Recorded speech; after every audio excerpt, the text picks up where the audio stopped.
Hello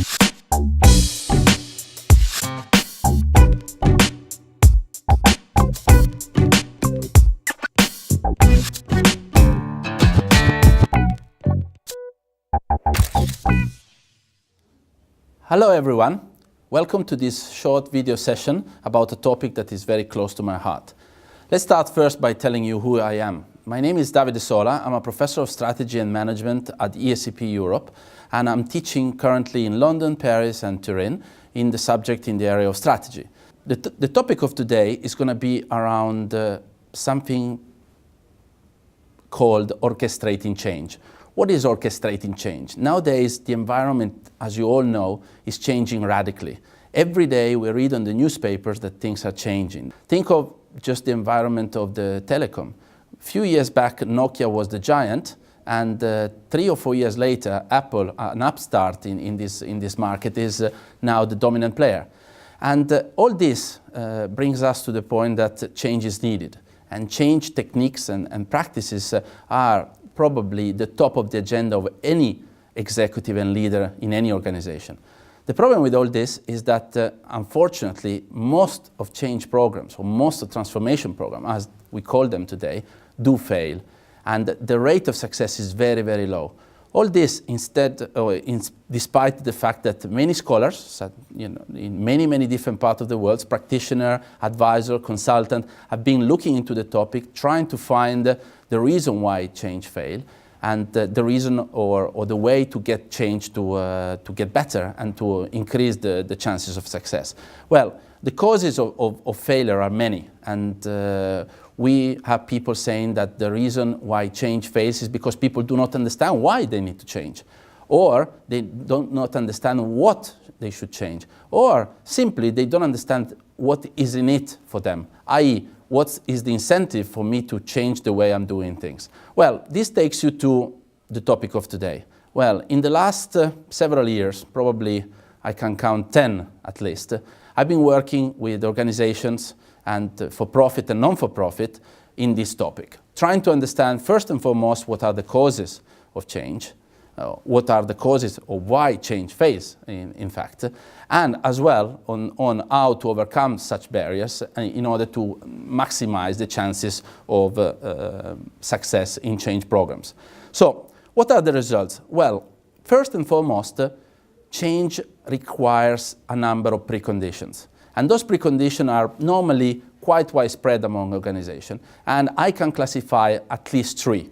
So those 3 are, first and foremost, understand the people in an organization. They need to understand that change is needed, i.e., there must be a sense of crisis. There must be a need of change, i.e., people, they need to understand that if they don't change, they will be worse off.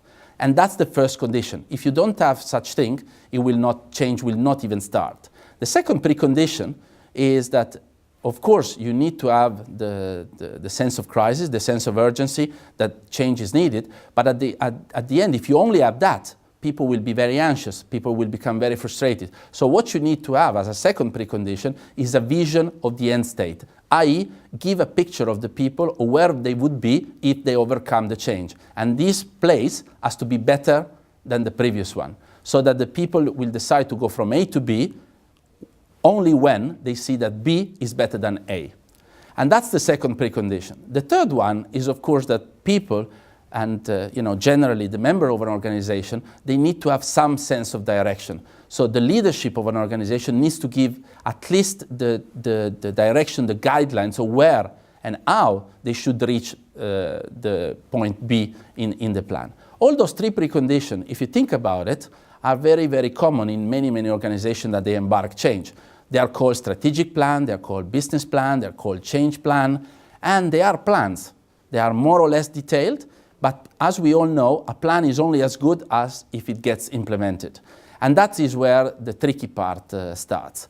So in my research, I found that there are about 2 different types of elements that companies need to put in place. One that I call core, and another one that I call boosters or multiplier or accelerators. So the first core element is that people will endorse change, will start the change program only if only there is a compelling story. i.e. there is a story in which they believe and in which they can see a part or playing a part of themselves in such story. But a story alone cannot be very helpful. So it needs something else. It needs a character. It needs someone or a leader or more than one leader that is going to endorse it and make it become real. And this is the second element, the second core element, what I call role models. So in any change program, aside of a good story, a story that is meaningful for the people that are doing the change, we need one or more leaders that they will endorse this story, embody it, i.e. doing every day what the story is about. And those two elements alone can make change happen. The only problem with this would be time. Nowadays, change is happening very, very fast. And what we need is speed. So in organization, you need to identify, or we need to identify other elements that would boost the speed of change.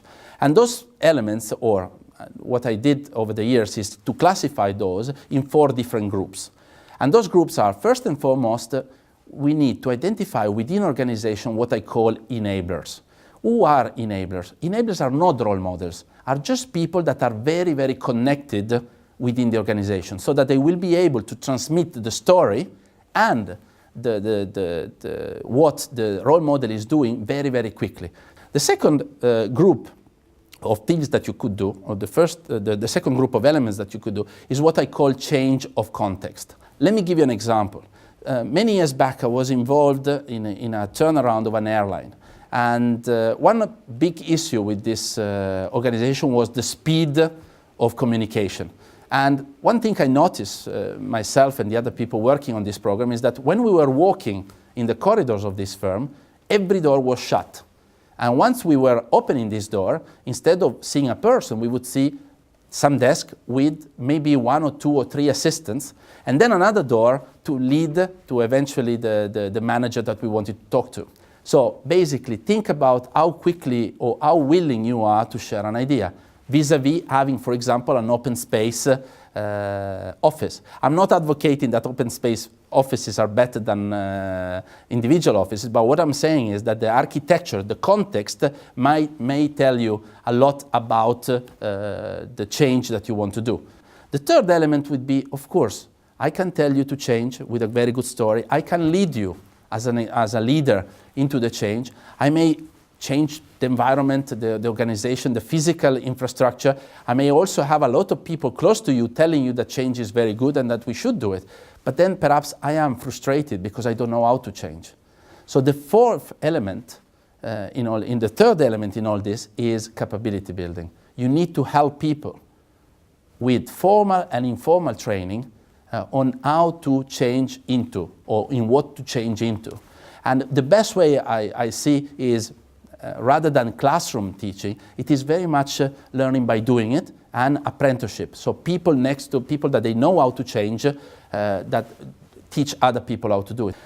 Then the last element that is very, very important, the fourth one, is what I call reinforcing mechanism. So you may have all these elements that we said before. So have the sense of urgency, have the vision of the end state, have the initiatives, have a very powerful story that combines all this, have a great leader or a bunch of leaders that they are driving you, a number of people that are enabling the whole process to happen, as well as great trainings and great apprenticeship programs. But at the end, if you don't have hard mechanisms that reinforce all this, the change may fail.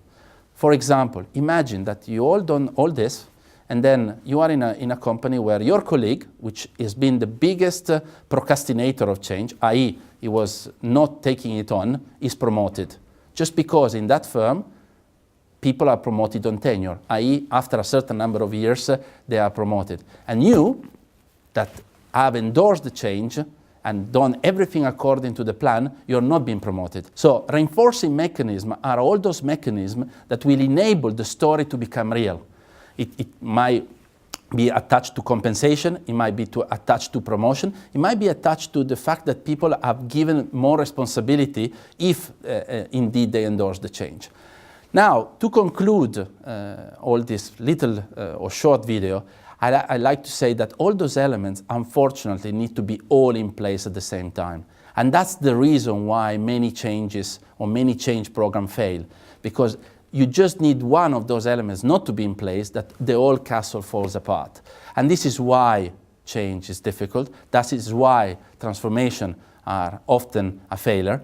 But I hope that with this short video, I gave you some insights on how to improve the chances of orchestrating change. Thank you very much.